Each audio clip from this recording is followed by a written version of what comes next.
જય જિનેન્દ્ર. જૈનમમાંથી ઉદયભાઈ ગાંધી. 10 એપ્રિલને ગુરુવારે જૈનમ મહાવીર જન્મ કલ્યાણક ઉજવવા જઈ રહ્યું છે.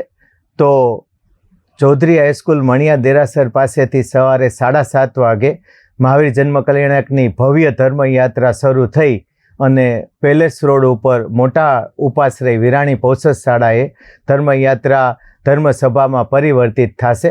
ત્યાં બિરાજમાન સાધુ ભગવંતો વ્યાખ્યાન સંભળાવી અને ત્યાંથી સામે સ્વામિનારાયણ મંદિર ભૂપેન્દ્ર રોડ ઉપર ભવ્ય ગૌતમ પ્રસાદનું આયોજન કરેલ છે.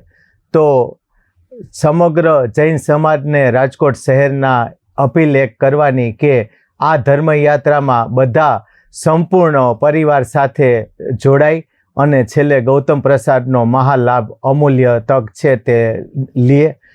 આ ફેરે વિવિધ આયોજનમાં રંગોળી અને ચિત્ર સ્પર્ધાનું રેસકોર્સ શ્રીમદ રાજચંદ્ર મંદિરમાં આયોજન કરેલ છે.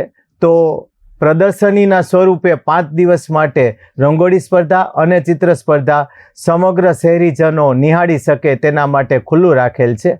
આ ચિત્ર સ્પર્ધા અને રંગોળી સ્પર્ધામાં નહીં કે જૈનો સમગ્ર જૈનેતરો તેમાં ભાગ લઈ શકશે અને હોશ અને ઉલ્લાસપૂર્વક ભાગ લે તેના માટે ઓપન ફોર ઓલનું આયોજન કરેલ છે.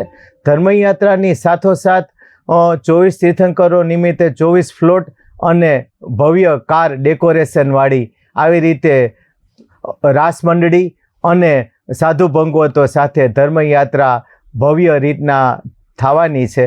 તો સમગ્ર જૈન સમાજને અને સમગ્ર રાજકોટના અન્ય સમાજોને નમ્ર વિનંતી છે કે આ ધર્મયાત્રામાં લાભ લે અને જોડાય અને બહોળી સંખ્યામાં જૈનમની ભવ્ય ધર્મયાત્રામાં લાભ લે. જય જિનેન્દ્ર.